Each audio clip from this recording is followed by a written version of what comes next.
Hey guys, Kelly Taylor, and I'm here to talk to you, or give you some tips, I should say, about running workshops.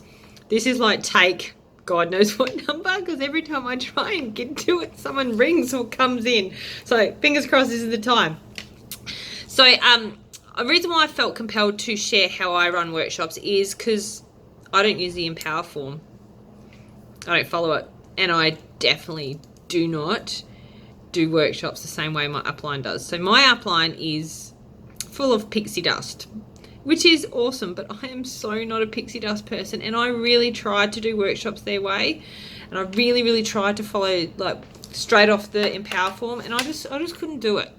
So that's why I want to share how I kind of do it, not because my way is the right way, but because it's my way, and you need to find your way. So that's where you practice and try different things and find your groove. I tried using the Empower form, as I said, and it just felt awky and forced, and I didn't have flow. So I've kind of molded, and I generally kind of stick to the similar sort of map or plan in my head now that I've been running a fair few workshops. So I will always start on time, and I'm really OCD about that because my time is precious. The host time is precious if there's a host, and the other attendees' time is precious. So if someone's late, they can join in. I also only speak for about 30 to 35 minutes or so, sometimes 40-ish, that kind of 30 to 40 minute mark, because we've got adults in the room. Well, most of them are. And adults, if you look at any of the adult learning guides, and attention span's about 45 minutes, and then you lose them. So they'll either get up and go to the toilet and start having their own conversation, or they'll start playing on their phone or getting fidgety and going to the warm, happy place. So I try and get it done quickly. And literally, like, they're probably only going to remember about 20 to 30% of anything that comes out of your mouth anyway. So why stand there for 2 hours and blah, blah, blah, blah, on? So I'll do a quick introduction. Hi, my name's Kelly. I run a business called Taylor Natural, and the primary arm of that is doTERRA, and I spend a lot of my time educating and empower people to take better care of themselves naturally. That's my elevator speech. Bam, done. I'm an industrial firefighter and paramedic by trade. I work fly in, fly out. Explains this. I'm also a mum of 2 young children and a man-child if you count him. And since an industrial accident a couple of years ago, I'm really committed to removing chemicals out of our life, and that's how I came to learn about doTERRA and start using them and loving them. Done. They don't care about, well, they might, but they don't really care about the whole story about my accident. They don't care about going through different types of oils. They don't care about any of that. They just want quick information. This is what I do. This is my background. I use oils and I love them. That's all they need to know. I'll then say to them, in front of you there, you've got 2 pieces of paper. First piece of paper is what I call the Make a Difference list. So that is a piece of paper where you think, oh, I need to write that down, and you pop it down on that piece of paper. Throughout our time talking about the oils today, if we come across an oil that you think, oh, Joe Blow next door or Auntie Samantha or my cousin Rebecca has that or could benefit from that, then pop those details down too. So then you can follow up with me at the end of the workshop, and we can work through some solutions and possibly look at helping some other people as well. From your point of view, you're helping them build the concept of sharing inadvertently without being all awky and icky. And I've done a post, a share about that, and the script I use in another post. The other form that you'll see is a booklet, and that's got lots of information about essential oils, which you can take away and read up on. I'm not going to read off it because most of us can read, and I'm going to bore you to tears reading it word for word. You've got it in front of you that you can go through as we're talking. The one piece of paper that I do want you to look at out of that booklet is the price list. So I want you to just do a bit of cost comparison between retail and the wholesale prices, because today we're going to be inviting you to activate your wholesale membership with doTERRA. Really simply, doTERRA has 2 price purchases. One is retail, which are those prices there. The other one is wholesale, which is 25% less. By far the most intelligent way of purchasing doTERRA essential oils is wholesale. I hate paying retail. So I'm assuming, most people hate paying retail. So this is your opportunity not to have to pay retail and getting mates rates. So we'll talk about that further and how you can do that, and we'll help you do that today. Then I will briefly, edify my relationship with the host. So I would quickly say, Samantha came through to me via my Facebook business page, my community, or Samantha's one of the parents from my kids go to school together or whatever. Just a bit of edification to kind of fit you into the puzzle of this group of how you've ended up there, because everyone wants to know kind of how you all fit in the relationship. Then I just start going through the oils. So I generally start with peppermint, and I don't really kind of get really formal about it. I'll open the bottle, I'll have a smell myself, and I'll just start passing it around, and I'll use things as I pass the oils around, like peppermint is really cooling, really uplifting, really energizing. As you can smell, it's like smelling in the mountains, so it's really good for clearing up your sinuses, really cooling for the body as well. Tastes amazing in some raw chocolate. And like those, so I've given them a way to use it aromatically, use it topically, and also internally as well. And then we'll continue on, with lemon. It's cleansing and uplifting. I love to put it in the diffuser first thing in the morning, and it also helps me to concentrate on what I'm doing at work. I love to pop it in some water with some chia seeds, or pop it in some bliss balls. And it's also really good to create if you're into making your own cleaning products. So you can remove cleaning chemicals out of the home, save some money there, and use a lemon essential oil, which is antimicrobial, all those kind of bug killing things. And it smells really pretty, and it takes you 2 seconds, and you don't even have to put pants on to make. Winning. And I just go through the top 10, giving them just examples of how I use them. And I will kind of weave in the co-impact sourcing carrier oils, and also CPTG and all those sorts of things. So where I would generally do that is lavender is one time I do a bit of a story, and I'll say, look, this is doTERRA's lavender. For me, lavender was my aha oil.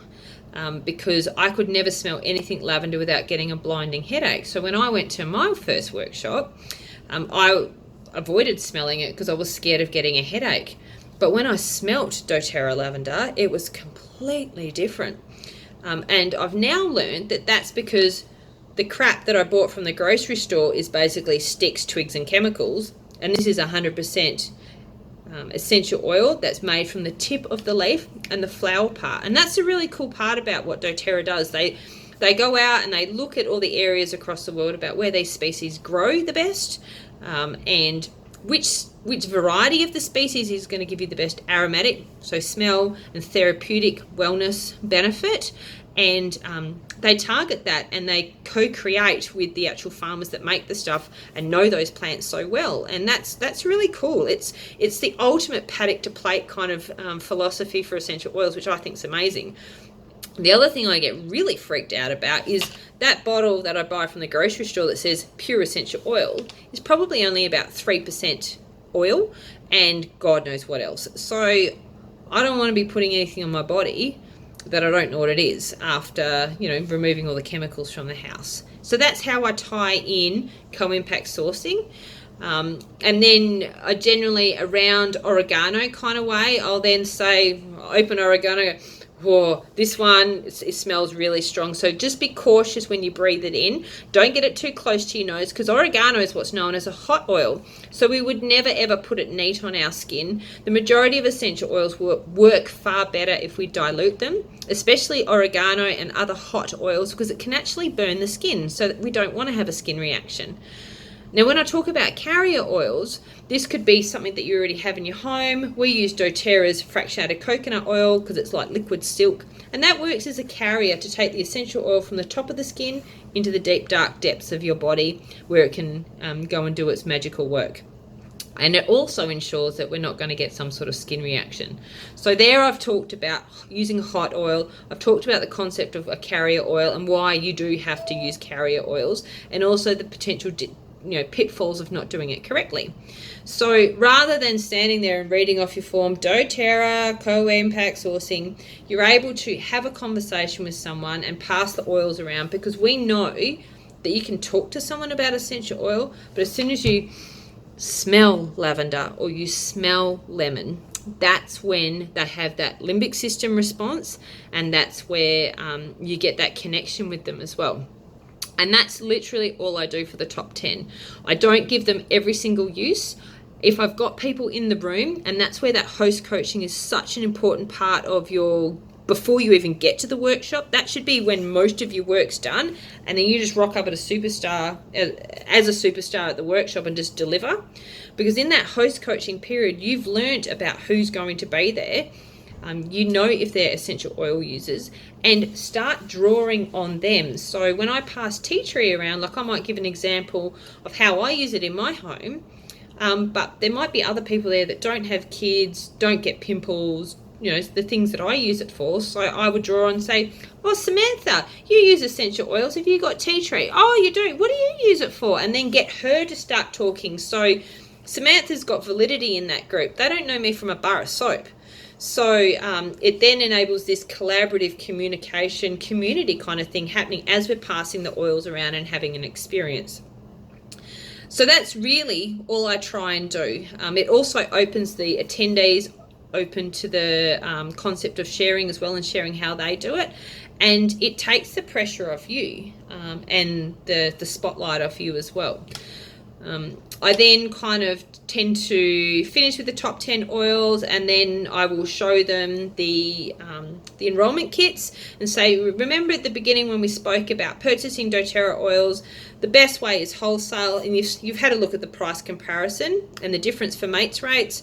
On the back here you can see there's some collection of essential oils that doTERRA have created. The one that we've covered today is this one here. It's the Home Essentials Kit, or the smaller, better priced or cheaper one is the Family Essentials Collection, and that's the top 10 essential oils. I personally call the top 10 essential oils the MacGyver toolkit, because really you as a MacGyver in your home can go into that collection of 10 oils and pull out something that will be able to deliver the mood enhancement or the therapeutic benefit that you're looking for someone in your home. Job done.